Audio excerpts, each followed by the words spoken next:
مشرکین نے اپنی طرف سے بہت سی چیزوں کو حرام کیا ہوا تھا، تو ان میں اللہ تعالیٰ نے ارشاد فرمایا قُلْ لَا أَجِدُ فِي مَا أُوحِيَ إِلَيَّ مُحَرَّمًا عَلَىٰ طَاعِمٍ يَطْعَمُهُ إِلَّا أَن يَكُونَ مَيْتَةً أَوْ دَمًا مَّسْفُوحًا۔ اے نبی، مجھے جو اللہ نے وحی کی ہے نا، اس وحی میں صرف کھانے پینے کی یہ چیزیں حرام ہیں، مردار حرام ہے، بہتا ہوا خون حرام ہے، خنزیر کا گوشت حرام ہے اس لیے کہ وہ ناپاک ہے، او فسقاً اہل لغیر اللہ بھی، یا وہ جانور جس پر اللہ کا نام نہ لیا گیا ہو، اللہ کے علاوہ کسی اور کا نام لیا گیا ہو، یہ والے جانور حرام ہیں۔ جو اللہ نے مجھے وحی کی ہے ان میں انہی چیزوں کو حرام پاتا ہوں۔ ہمارے ہاں آج کے بہت سے متجددین جو ہے نا، قرآن کی آیتوں کے ظاہر سے دھوکہ دیتے ہیں کیونکہ ان کو علم عمق اور گہرائی حاصل نہیں ہے، اور بعض جان کر لوگوں کو گمراہ کرتے ہیں۔ اب آپ مجھے بتاؤ، کوئی شخص اگر یہ آیت پیش کرے اور کہے کہ اللہ تو قرآن میں فرما رہے ہیں کہ صرف یہ 4 چیزیں حرام ہیں، مردار حرام ہے، بہتا ہوا خون حرام ہے، خنزیر کا گوشت حرام ہے، اور وہ جانور حرام ہے جس پر اللہ کا نام نہ لیا گیا، وہ اللہ تو پکار کے کہہ رہے ہیں کہ اے نبی ان کو بتا دے میں ان چیزوں میں سے کسی اور چیز کو حرام نہیں پاتا، اور یہ مولویوں نے کتے بھی حرام کر دیا، مولویوں نے بلی بھی حرام کر دی، مولویوں نے یہ بھی حرام کر دیا، مولویوں نے وہ بھی حرام کر دیا۔ تو بتائیں، لوگ قرآن کی آیت کے نمبر سے متاثر ہوتے ہیں، اور وہ نمبر بھی پیش کر دیں، بھائی یہ سورہ انعام کی آیت نمبر 45 ہے، آیت نمبر 145 ہے۔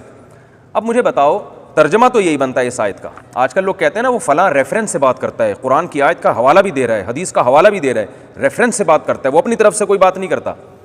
لیکن جب آپ کسی مفتی سے پوچھیں گے، وہ کہیں گے نہیں بھائی، کتا بھی حرام ہے، بلی بھی حرام ہے، سود کھانا بھی حرام ہے، اور بہت ساری چیزیں حرام ہیں۔ تو اب کوئی پروفیسر اٹھ کے یہ تقریر شروع کر دے کہ اللہ تو قرآن میں فرما رہے ہیں کہ اے نبی ان سے کہہ دیجئے کہ میں ان چیزوں کے علاوہ کسی اور کو حرام نہیں پاتا، اور قرآن کی آیت کا مطلب بظاہر یہی بنتا ہے، تو آپ اس کی بات سے متاثر ہو کر علماء پہ طنز شروع کر دیں اور علماء پہ اعتراض شروع کر دیں، یہ کوئی عقل مندی کا کام ہوگا؟ ہمارے ہاں اکثر پروفیسر لوگ یہ آیت کیوں پیش نہیں کرتے؟ کیونکہ اس سے تو یہ ثابت ہوگا کہ کتا بھی حلال ہے، بلی بھی حلال ہے، وہ اتنی جرت نہیں کرتے۔ بالکل اسی طرح کی ایک خیانت جناب پروفیسر غامدی صاحب نے کی ہے۔ مجھے افسوس کے ساتھ کہنا پڑتا ہے، میرا دل نہیں چاہتا میں ایسے اختلافی باتیں یہاں بیٹھ کے کروں، لیکن کچھ باتیں اجماعی ہیں، اور قرآن کی تفاسیر بیان کر کے ائمہ محدثین سے، مجتہدین سے اعتماد لوگوں کا ختم کیا جا رہا ہے۔ لوگ سمجھ رہے ہیں کہ آج 15ویں صدی میں لوگ قرآن کو سمجھ رہے ہیں، اور یہ جو ابو حنیفہ، مالک، شافعی، احمد بن حنبل ان جیسے بڑے بڑے مجتہدین اور محدثین پیدا ہوئے ہیں، ان کو تو آتا ہی نہیں تھا۔ اسی طرح کی آیت جناب غامدی صاحب نے پیش کی ہے جو اسی صورت میں ہے، اس کے الفاظ کیا ہیں؟ قل انما حرم ربی الفواحش ما ظہر منہا وما بطن، اے نبی ان سے کہہ دیجئے کہ میرے رب نے صرف ان چیزوں کو حرام کیا ہے، صرف۔ اور پروفیسر غامدی صاحب نے اس آیت کی تفسیر بیان کرتے ہوئے موسیقی کو حلال قرار دیا ہے کہ موسیقی بالکل جائز ہے اسلام میں، جب تک کوئی بہت ہی کوئی فحش اور بےہودگی اس میں نہ ہو۔ اور حلال قرار دینے کی دلیل کیا دی ہے کہ اے نبی آپ ان سے کہہ دیجئے، آیت نمبر 33، یہ سورہ اعراف میں ہے، سورہ انعام میں نہیں، اگلی سورت جو سورہ اعراف ہے اس میں، اے نبی آپ ان سے کہہ دیجئے کہ میرے رب نے صرف ان چیزوں کو حرام قرار دیا ہے، فواحشہ بیہودہ چیزوں کو جو ظاہری ہوں یا چھپی ہوئیں، والاسم، اور اسم کا ترجمہ غلط کیا ہے، ترجمہ کیا ہے حق تلفی کو حرام قرار دیا، حالانکہ اسم کا یہ ترجمہ بنتا نہیں ہے، لیکن ہم فرض کر لیتے ہیں اسم کا ترجمہ حق تلفی ہی بنتا ہے، اور والبغی بغیر الحق، اور ناحق ظلم کرنے کو، وان تشرکوا باللہ ما لم ينزل به سلطان، اور اللہ کے ساتھ شرک کرنے کو، وان تقولوا علی اللہ ما لا تعلمون، اور اس بات کو بھی اللہ نے حرام قرار دیا ہے کہ تم اللہ پر وہ اللہ کی طرف اس چیز کی نسبت کرو جو اللہ نے کہی نہیں ہے، یعنی اپنی طرف سے چیزوں کو حلال یا حرام قرار دو، اس کو بھی اللہ نے حرام قرار دیا ہے۔ تو جناب پروفیسر غامدی صاحب نے اس آیت کی تفسیر میں بیان کیا کہ کھانے پینے کی چیزوں کے علاوہ اللہ نے صرف ان 5 چیزوں کو حرام قرار دیا ہے، اور محترم نے یہ پھر لوگوں کو تاکید کی ہے کہ قرآن کی آیت اپنی میز پہ سامنے رکھ لیں تاکہ حلال و حرام کی بحث ہمیشہ کے لیے ختم ہو جائے، اور پتہ چل جائے بس یہی 5 چیزیں حرام ہیں، تو اس میں تو موسیقی کا کہیں تذکرہ نہیں آ رہا، لہذا وہ بھی حلال ہو گئی۔ تو 2 خیانتیں کی ہیں جناب غامدی صاحب نے۔ دیکھیں علمی اختلاف جو ہوتا ہے نا، وہ یہ ہوتا ہے کہ ہمیں یہ اندازہ ہو کہ یہ شخص یا یہ عالم دین ایک آیت کی اپنے لحاظ سے تفسیر کی کوشش کر رہے ہیں، جتنی اللہ نے ان کو فہم دی اس حساب سے انہوں نے تفسیر کی ہے، تو ہماری رائے میں وہ تفسیر نہیں بنتی، تو یہاں انسان کو اختلاف رائے کا حق حاصل ہے کہ بھائی میری رائے یہ ہے، آپ جس رائے کو چاہے فالو کریں۔ لیکن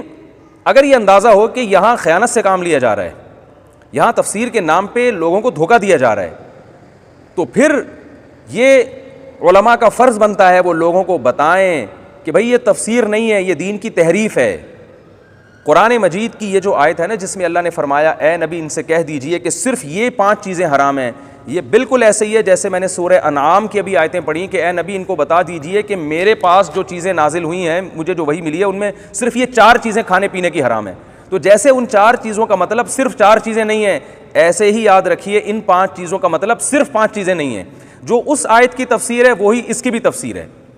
ورنہ اس آیت کی روشنی میں جس میں اللہ نے فرمایا کہ صرف 4 چیزیں حرام ہیں, تو غامدی صاحب کو یہ فتویٰ دینا چاہیے کہ پھر کتا بلی بھی حلال ہونا چاہیے, کیونکہ اللہ تو کھانے پینے کی صرف 4 چیزوں کو حرام قرار دے رہے ہیں. تو آپ کتے اور بلی کو کس بیس پہ حرام قرار دیتے ہیں؟ جس بیس پہ آپ کتا اور بلی کو حرام قرار دیتے ہیں اسی بیس پہ آپ کو سورہ اعراف کی ان آیتوں میں 5 چیزوں کے علاوہ بھی بہت سی چیزوں کو حرام قرار دینا پڑے گا. تو میں اب بتاتا ہوں پچھلی آیت کی کیا تفسیر ہے جس میں آتا ہے کہ صرف 4 چیزیں حرام ہیں, وہی تفسیر اس آیت کی بھی ہے جس میں آتا ہے صرف 5 چیزیں حرام ہیں. پچھلی آیت میں مشرکین مکہ کو خطاب ہے. بہت ساری چیزیں مشرکین مکہ حرام سمجھتے تھے, جیسے کتا بلی اور بہت ساری چیزوں کو, لیکن بہت سی چیزیں انہوں نے اپنے اوپر خود سے بھی حرام کر دی تھیں. تو قرآن نے ان کو یہ بتایا کہ جن چیزوں کو تم حرام سمجھتے ہو اور جن چیزوں کو تم نے اپنی طرف سے حرام کر لیا ہے ان میں صرف یہ 4 چیزیں حرام ہیں, اس کے علاوہ چیزیں حلال ہیں. باقی جن چیزوں کو تم پہلے سے حرام سمجھتے آ رہے ہو ان کو تو ہم بھی حرام سمجھتے ہیں. یہ والی چیزیں ایسی ہیں کہ جن کو تم حلال سمجھتے ہو حالانکہ وہ کیا ہیں, وہ حرام ہیں. تو اس کو کہتے ہیں حصر اضافی. میں اس کی ایک مثال دیتا ہوں. جیسے کوئی پیشنٹ کسی ڈاکٹر کے پاس آئے اور ڈاکٹر سے پیشنٹ یہ کہے کہ ڈاکٹر صاحب مجھے جو بیماری ہے اس میں میں نے ٹھنڈے پانی سے بھی پرہیز کیا ہوا ہے, اور میں نے چاول سے بھی پرہیز کیا ہوا ہے, اور میں کھٹائی سے بھی پرہیز کرتا ہوں, میں کولڈ ڈرنک سے بھی پرہیز کرتا ہوں, میں میٹھا کھانے سے بھی پرہیز کرتا ہوں, اور میں زیادہ مرچوں سے بھی پرہیز کرتا ہوں. بہت ساری چیزوں کا نام وہ گنوانا شروع کر دے. تو ڈاکٹر جواب میں یہ کہے گا بھائی آپ کی جو میں نے بیماری تشخیص کی ہے نا ان میں آپ کو صرف ان 4 چیزوں سے پرہیز کر لینا کافی ہے, چاول سے, ٹھنڈے پانی سے, اور کولڈ ڈرنک سے, اور جو ہے بہت تیز جو ہے نا کھٹائی سے. بس یہ 4 چیزیں ہیں جن سے آپ پرہیز کریں, باقیوں سے پرہیز کی ضرورت نہیں ہے. اب مریض گیا اور اس نے کہا کہ بھائی ڈاکٹر نے کہا صرف 4 چیزوں سے پرہیز کرنا ہے, لہذا اس نے زہر بھی کھانا شروع کر دیا, اس نے سگریٹ بھی پینا شروع کر دی, وہ پان اور گٹکے پہ بھی آ گیا. ڈاکٹر کو پتہ چلے گا تو ڈاکٹر ان کو بلا کے مریض سے کہے گا کہ میں نے آپ یہ فضول چیزیں کیوں کھا رہے ہیں. پیشنٹ جواب میں کہتا ہے ڈاکٹر صاحب آپ نے کہا تھا صرف 4 چیزیں جو ہے نا اس سے پرہیز ہے. تو ڈاکٹر کہے گا یہ جو میں نے صرف کا لفظ استعمال کیا ہے نا, یہ صرف کا مطلب ساری دنیا کی صرف 4 چیزوں سے پرہیز نہیں ہے. صرف کا مطلب یہ تھا تمہاری نظر میں جن تمام چیزوں سے پرہیز کرنا ضروری ہے تو میں یہ بتا رہا ہوں ان سے پرہیز ضروری نہیں ہے, ان میں سے صرف 4 چیزوں سے پرہیز ضروری ہے. باقی پان گٹکا اور سگریٹ یہ تو ساری دنیا مانتی ہے کہ تو ویسے ہی جو ہے یہ تو ویسے ہی ایسی چیزیں ہیں جن سے پرہیز کرنا ضروری ہے. تو مشرکین نے بھی کچھ چیزوں کو اپنے اوپر حرام کر لیا تھا, تو اللہ نے بتایا وہ چیزیں حرام نہیں ہیں جو تم نے اپنے اوپر حرام کی ہوئی ہیں, ان میں صرف یہ والی حرام ہے, باقی حرام نہیں ہے. اس کا مطلب یہ نہیں کہ باقی دنیا کی ہر چیز جائز ہو گئی ہے.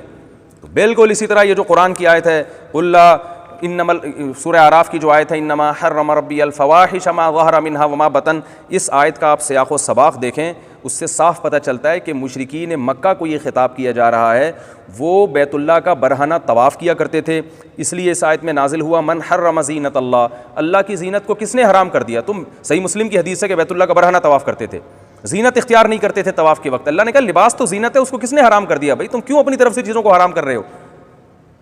اور کچھ جانوروں کو اپنے اوپر حرام کر دیا تھا بلا وجہ, تو اللہ نے فرمایا وہ چیزیں حرام نہیں, یہ والی چیزیں حرام ہیں. تو آپ نے اس کا مفہوم میں اتنی وسعت لے لی کہ آپ لوگوں کو مشورہ دے رہے ہیں کہ یہ صرف 5 چیزیں جو ہے نا آپ یہ آیت رکھ لیں اور میز پہ رکھ لیں, اور تاکہ حلال و حرام کی بحث ہمیشہ کے لیے ختم ہو جائے, اور جب آپ نے دیکھنا ہو کہ کون سی چیزیں حرام ہے تو بس قرآن کی یہ آیت دیکھ لیا کریں. تو وہ جو فقہ میں فقہاء نے بہت تفصیل بیان کی ہے, اور محدثین حلال و حرام کی بحث اس پر علماء کے مستقل رسالے ہیں حلال و حرام پہ, وہ تمام بحث جناب غامدی صاحب کی نظر میں کلعدم ہو گئی, اور محترم نے انہی آیتوں سے استدلال کر کے موسیقی کو بھی حلال قرار دے دیا, جائز قرار دے دیا, گانے بجانے کو بھی, موسیقی کو بھی.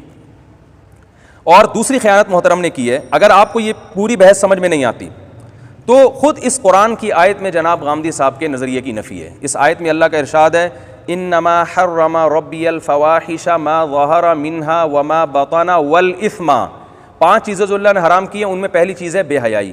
دوسری چیز ہے گناہ. گناہ کہتے ہیں اللہ اور اس کے رسول کی نافرمانی کو, اثم کا لفظ استعمال ہوا ہے. یہی اثم کا لفظ قرآن مجید میں دوسرے مقام پر استعمال ہوا ہے, اس میں اللہ نے ارشاد فرمایا وَذَرُوا ظَاهِرَ الْإِثْمِ وَبَاطِنَا, اے لوگو ظاہری گناہ کو بھی چھوڑو اور چھپے ہوئے گناہ کو بھی چھوڑو. ان الذین یکسبون الاثم, جو لوگ گناہ کماتے ہیں سیجزون بما کانوا یقترفون, تو جو کچھ وہ کر رہے ہیں اس کا بدلہ ان کو عنقریب دیا جائے گا۔ اسم کا لفظ گناہ کے معنی میں استعمال ہوتا ہے، اور گناہ کی ڈیفینیشن ساری دنیا جانتی ہے، اللہ اور اس کے رسول کی نافرمانی، اکارڈنگ ٹو شریعہ اسم اسے کہتے ہیں۔ تو اب اللہ یہاں فرما رہے ہیں کہ اے نبی آپ ان سے کہہ دیجئے کہ میں نے 5 چیزوں کو حرام قرار دیا، اور ان میں بے حیائی اور دوسرے نمبر پر گناہ۔ تو جو دوسرے نمبر پر اللہ نے گناہ کو بیان کیا، اس کا مفہوم میں بہت ساری چیزیں آ گئی، یعنی اس میں اشارہ دے دیا کہ ہر وہ چیز جس سے اللہ اس کے رسول نے صراحتاً روکا وہ بھی حرام ہے۔ تو اس آیت کی روشنی میں حلال و حرام کی بحث کا ایک بہت بڑا دروازہ کھل گیا ہے، حلال و حرام کی بحث ختم نہیں ہوئی ہے۔ اس لیے اللہ نے فرمایا ان سے کہہ دیجئے کہ بے حیائی حرام ہے اور گناہ حرام ہے، اور والاسم والبغی بغیر الحق، اور ناحق کسی کے ساتھ ظلم زیادتی کرنا، وان تشرکوا باللہ ما لم ينزل به سلطان، اور اللہ کے ساتھ کسی کو شریک کرنا، اور تم اللہ پہ وہ بات کرو جو تم نے جس کی تمہارے پاس کوئی دلیل نہیں ہے۔ اس کا ترجمہ محترم نے یہ کہ اپنی طرف سے کسی چیز کو حرام قرار دے دینا، حالانکہ اپنی طرف سے آپ خود مانتے ہیں جیسے کسی چیز کو حرام قرار دینا یہ جرم ہے، ایسے ہی بغیر مضبوط دلیل کے اپنی طرف سے کسی چیز کو حلال قرار دینا بھی اسی آیت میں داخل ہے۔ تو یہ عجیب بات ہے، آپ کسی چیز کو حرام قرار دینے کے لیے تو دلیل پوچھ رہے ہیں، لیکن آپ میوزک کو جائز قرار دینے کی آپ کے پاس قرآن و سنت میں کوئی دلیل نہیں ہے، اس میں آپ علماء سے دلیل کا مطالبہ کر رہے ہیں۔ تو حلال ہونے کے لیے بھی تو دلیل چاہیے، اور دلیل کیا پیش کی ہے؟ پہلے میں اسم کے لفظ میں جو محترم نے خیانت کی وہ بتا دوں۔ اب 5 چیزوں کو حرام قرار دیا ہے، تو اس میں اللہ نے فرمایا بے حیائی کو، اور دوسرے نمبر پر الاسم گناہ کو۔ لیکن جناب غامدی صاحب نے یہاں الاسم کا ترجمہ ایسا کیا ہے جو دنیا کی کسی لغت کے حساب سے، کسی عربی دان کے حساب سے بنتا ہی نہیں ہے۔ الاسم کا ترجمہ کیا ہے حق تلفی۔ اب آپ بتائیں یہ کس طرح، یہ کون سی لغت ہے بھائی حق تلفی؟ اے نبی آپ ان سے کہہ دیجئے کہ میں نے 5 چیزوں کو حرام قرار دیا، بے حیائی کو، حق تلفی کو۔ اگر اس کا ترجمہ حق تلفی ہے تو وہ والبغی بغیر الحق میں تو یہ خود محترم ترجمہ کر رہے ہیں کسی کا حق دبانا یا کسی کے ساتھ زیادتی کرنا۔ تو الاسم کا ترجمہ حق تلفی نہیں ہے، حق تلفی اس کے مفہوم میں داخل ضرور ہے، الاسم کا ترجمہ ہے گناہ۔ لیکن جناب اگر گناہ کا ترجمہ کرتے تو محترم نے آگے جو تقریر کرنی تھی وہ تقریر غلط ہو جاتی۔ محترم نے آگے لوگوں کو یہ سمجھانا تھا کہ اس آیت نے حلال و حرام کی بحث کو ہمیشہ کے لیے ختم کر دیا، اس لیے محترم نے الاسم کا ترجمہ حق تلفی سے کیا۔ اگر وہ گناہ سے کرتے تو لوگوں کو پتہ چل جاتا ہے کہ اس آیت نے حلال و حرام کی بحث کا دروازہ کھول دیا ہے، ختم نہیں کیا، کیونکہ گناہ کا مفہوم بہت وسیع ہے۔ اس میں نبی صلی اللہ علیہ وسلم نے جن چیزوں سے روکا، بہت سی چیزیں انسان کا ضمیر گوارا نہیں کرتا، بہت بڑی ایک بحث چھڑ جاتی ہے اس میں۔ اور دوسری بات محترم نے جو حلال ہونے کی دلیل دی ہے موسیقی کے، دلیل میں قرآن کی آیت اس سے پہلے والی آیت پیش کی ہے، قل من حرم زینۃ اللہ التی اخرج لعبادہ، اے نبی کون ہے جس نے اللہ کی نازل کردہ زینت کو حرام قرار دیا؟ تو محترم نے فرمایا جیسے لباس کی ایک زینت ہوتی ہے، ایسے ہی گانا بجانا جو ہے وہ گلے کی زینت ہے، اور موسیقی جو ہے وہ آواز کی زینت ہے، جیسے ہم گٹار وٹار بجاتے ہیں اور موسیقی ہے وہ آواز کی زینت ہے۔ تو مجھے ایک بات بتائیے، اس آیت کے نازل ہونے کے بعد ہمیں ملتا ہے صحابہ کرام بہترین لباس بھی پہنا کرتے تھے، ہمیں حدیث میں ملتا ہے کسی صحابی کے لباس پر کسی نے اعتراض کیا تو ان صحابی نے اس آیت کی اس سے دلیل کے طور پہ پیش کیا کہ بتاؤ کس نے جو ہے نا زینت کو حرام قرار دیا؟ تو اچھی خوراکیں بھی کھائی ہیں صحابہ کرام نے اس آیت کی روشنی میں، لیکن کوئی ایک گلوکار صحابی کا نام بتا دیں جنہوں نے اس آیت سے استدلال کر کے وہ گلوکار بنے ہوں، یا کسی ایک موسیقار صحابی کا نام بتا دیں جنہوں نے زینت میں آواز کی جو گانے بجانے والی خوبصورتی ہے اس کو زینت کے مفہوم میں داخل کر کے گانے بجانے کو بطور پیشہ کے اختیار کیا ہو، یا باقاعدہ کوئی اس دور کے مشہور سنگر کا نام بتا دیں۔ یہ کیسی قرآن کی آیت ہے جس پہ جو سب سے پہلے صحابہ ہی کی سمجھ میں نہیں آئی؟ کوئی ایک صحابی کا نام بتائیں جو اپنے دور کے مشہور گلوکار تھے، کسی ایک صحابی کا نام بتائیں جو اپنے دور کے مشہور جو ہے نا موسیقار تھے، جو میوزک کے بڑے ماہر سمجھے جاتے تھے۔ موضوع من گھڑت روایتیں تو مل جائیں گی آپ کو، ایک بھی مستند روایت موجود نہیں ہے، تو آپ کیسی قرآن کی آیت کی تفسیر کر رہے ہیں؟ تو اس کا مطلب ہے آپ نے کسی چیز کو حلال بھی اللہ کی پرمیشن کے بغیر قرار دیا ہے جس کی آپ کے پاس کوئی دلیل نہیں ہے۔ اور جو احادیث پیش کی جاتی ہیں موسیقی کے جواز کے لیے، ان احادیث سے موسیقی کا جواز ثابت نہیں ہوتا۔ ہم دیکھتے ہیں کہ رسول محترم نے حدیث پیش کی ہیں، صحیح بخاری کی حدیث پیش کی ہے کہ جس میں آتا ہے کہ حضرت ابو بکر جب گھر میں داخل ہوتے ہیں تو کچھ بچیاں ہیں جو گیت گا رہی تھیں اور ڈھول بجا رہی تھیں، آپ صلی اللہ علیہ وسلم نے ان کو اجازت دی، حضرت ابو بکر ناراض ہوئے تو آپ نے اجازت دی ان کو۔ اسی طرح کچھ روایتیں ایسی ہیں جن سے پتہ چلتا ہے کہ نبی صلی اللہ علیہ وسلم کے دنیا میں جانے کے بعد صحابہ کرام بیٹھے ہوئے تھے تو ایک صحابی آئے, انہوں نے دیکھا کہ بچیاں جو ہیں وہ گیت گا رہی ہیں اور ڈھول بجا رہی ہیں, اور ان پر اعتراض کیا گیا کہ آپ تو بدری صحابی ہیں. تو انہوں نے فرمایا اس موقع پر اللہ کے رسول صلی اللہ علیہ وسلم نے ہمیں اس کی اجازت دی ہے. تو ان روایتوں سے اور ان جیسی ملتی جلتی روایتیں جن سے یہ استدلال کیا جاتا ہے کہ اس دور میں بھی گانا بجایا جاتا تھا, گانا گایا جاتا تھا اور بچیاں گاتی تھیں اور ڈھول بھی بجاتی تھیں. ڈھول ظاہر موسیقی کا آلہ ہے. اس کا جواب یہ ہے کہ دف,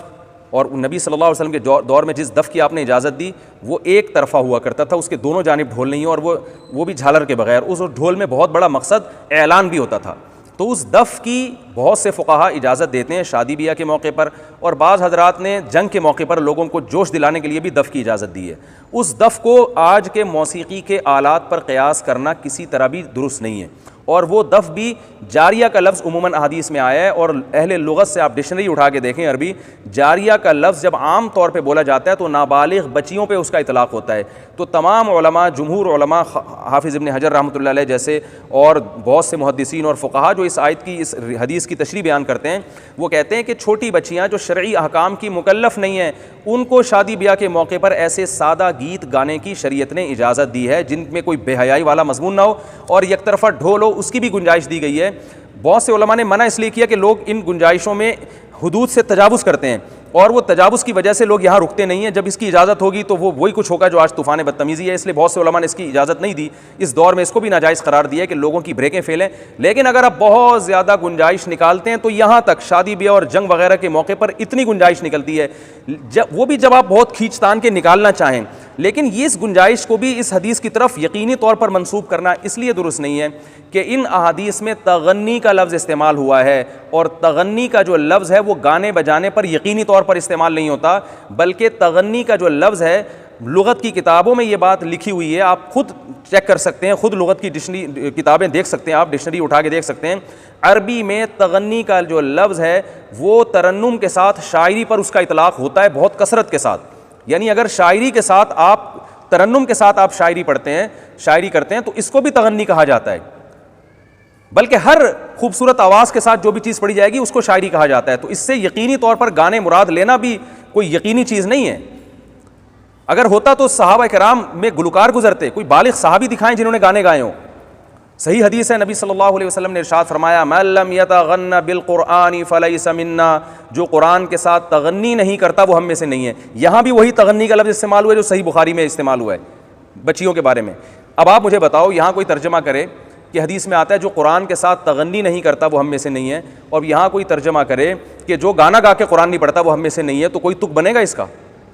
تو جیسے یہاں پر حدیث کا مطلب ہے کہ قرآن کے ساتھ تغنی کا مطلب قرآن کو خوبصورت انداز سے نہیں پڑھتا, اچھی آواز کے ساتھ نہیں پڑھتا, تو صاف پتہ چلتا ہے کہ تغنی کا معنی ہمیشہ گانا بجانا نہیں آتا. تغنی خوبصورت لے کے ساتھ کسی چیز کے پڑھنے کو بھی کہا جاتا ہے. تو عین ممکن ہے وہ صحابیہ جو بچیاں تھیں وہ خوبصورت لے کے ساتھ سر میں اشعار پڑھ رہی ہوں. حضرت ابو بکر رضی اللہ تعالیٰ عنہ کو اس ڈھول کے ساتھ سر میں اشعار پڑھنے کا عمل نبی صلی اللہ علیہ وسلم کی موجودگی میں آپ کی عزت اور وقار کے خلاف لگا, اور صحابہ کی موجودگی میں یہ پڑھنا صحابہ کے وقار کے خلاف لگا, اس لیے ان پر اعتراض کیا گیا. تو انہوں نے بتایا کہ اس موقع پر, شادی بیاہ کے موقع پر اتنی گنجائش ہے اور اس میں کوئی حرج نہیں ہے. یہ بات نبی صلی اللہ علیہ وسلم سے ثابت ہے. تو ہم بھی یہ کہتے ہیں اگر جنگ کے موقع پہ اور جنگ کے لیے ابھارنے کے لیے, نہیں اپنے ملک کے دفاع کے لیے, یا شادی بیاہ کے موقع پر اگر ترنم کے ساتھ کچھ اشعار ہو جائیں تو اس کی گنجائش کے جائز ہے شریعت میں بالکل. یہ اس سے گانے بجانے پہ گانے کا لفظ استعمال کرنا کہ گانا جائز ہو گیا یا موسیقی کے آلات جائز ہو گئے, یہ انصاف نہیں ہے. آپ یک طرفہ دلائل لے رہے ہیں, کیونکہ اگر یہ جائز ہوتا تو ایک بانسری کا ثبوت بھی ہمیں کسی صحابی سے نہیں ملتا. بلکہ ابو داؤد کی حدیث ہے, اگرچہ امام ابو داؤد نے اس حدیث کو منکر قرار دیا مگر دوسرے محدثین نے رد کیا کہ اس کے حدیث کے منکر ہونے کی ہمارے پاس کوئی دلیل نہیں ہے. وہ حدیث امام ابو داؤد سنن ابی داؤد میں پیش کرتے ہیں کہ عبداللہ بن عمر گزر رہے تھے, انہوں نے دیکھا ایک بانسری والا بانسری بجا رہا ہے, تو آپ نے اپنے کانوں میں انگلیاں ڈال دیں اور آپ نے اپنے خادم سے کہا جب تک یہ بانسری کی آواز ختم نہ ہو جائے مجھے بتا دینا, جب بانسری کی آواز ختم ہو تو کانوں سے انگلیاں نکالی. انہوں نے فرمایا کہ رسول اللہ صلی اللہ علیہ وسلم نے بھی یہی عمل کیا ہے. ٹھیک ہے, اس حدیث کی سند پہ کلام ہے, لیکن بہت سے محدثین نے اس کو, علماء معاصرین نے بہت سے اس کو صحیح بھی قرار دیا اور بتایا کہ اس کے منکر ہونے کی ہمارے پاس کوئی دلیل نہیں ہے اس حدیث کے. لیکن اتنی بات تو ہے کہ اگر موسیقی کے آلات جائز ہوتے تو کسی ایک صحابی سے کوئی بانسری کا ثبوت تو ہوتا, کوئی گٹار تو ہوتا, جبکہ اس وقت مشرکین مکہ کے پاس موسیقی کے آلات ہوا کرتے تھے. تو اور صحیح بخاری کی حدیث ہے, آپ صلی اللہ علیہ وسلم نے ارشاد فرمایا میری امت میں ایسے لوگ پیدا ہوں گے جو زنا کو حلال کر دیں گے، حریر ریشم کو حلال کر دیں گے، اور المعازف بخاری کے الفاظ ہیں کہ معازف کہتے ہیں گانے بجانے کے آلات، ایسے میری امت میں ایسے لوگ پیدا ہونے والے ہیں جو گانے بجانے کے آلات کو حلال قرار دے دیں گے۔ شاید یہ وہی زمانہ ہے۔ قیامت کی علامات میں سے آپ صلی اللہ علیہ وسلم نے بتایا، اس حدیث میں بھی بہت کھینچا تانی کر کے تعویل کی ہے، تو آپ جب تمام قسم کے دلائل کو سامنے رکھ کے فیصلہ کرتے ہیں تو وہ نتیجہ وہی نکلے گا جو جمہور فقہا اور جمہور محدثین کا ہے۔ میں اکثر لوگوں سے کہتا ہوں، آج لوگ قوالی پہ بڑا زور لگاتے ہیں، نبی کی محبت میں قوالیاں پڑھتے ہیں، تو آپ بتاؤ نا نبی صلی اللہ علیہ وسلم کے دور کے کسی مشہور قوال کا نام تو بتائیں آپ۔ کوئی نبی صلی اللہ علیہ وسلم کے دور میں کوئی قوالی کی محفل سجائی گئی ہو اور اس طرح سے دھنے جا رہے ہیں اور جو ہے نا وہ ایک جیسے قوالوں کی حالت ہوتی ہے اور ایسے ڈھول ڈھمکوں کے ساتھ اس طرح سے نعتیہ کلام پڑھا جا رہا ہو، کوئی ایک تو روایت پیش کریں آپ، کوئی مستند روایت نہیں ہے۔ یہ اس کی علامت ہے کہ یہ بات والے لوگوں نے اس کو پروموٹ کیا۔ ٹھیک ہے، کچھ حضرات ایسے ملتے ہیں ہمیں ماضی میں جو موسیقی کے جواز کے قائل تھے، ان میں بعض بڑے حضرات بھی ہیں، لیکن ہیں جن کا علم میں عمق ہے، گہرائی ہے، ان تمام علماء نے ان علماء کی بات کو مسترد کیا ہے دلائل کی روشنی میں، یہ دلائل جو میں نے آپ کے سامنے پیش کیے ہیں۔ تو اس لیے جو قرآن مجید کی آیت ہے انما حرم ربی الفواحش ما ظہر منها وما بطن والاثم والبغی، کہ اے نبی آپ ان سے کہہ دیجئے کہ بے حیائی کو اور حق تلفی کو، تو اسم کا ترجمہ حق تلفی نہیں ہے، اسم کا ترجمہ گناہ ہے۔ تو اس آیت سے موسیقی کے جواز پہ استدلال کرنا کسی بھی طرح سے درست نہیں ہے۔ اللہ تعالی ہمیں سمجھنے کی اور عمل کرنے کی توفیق عطا فرمائے۔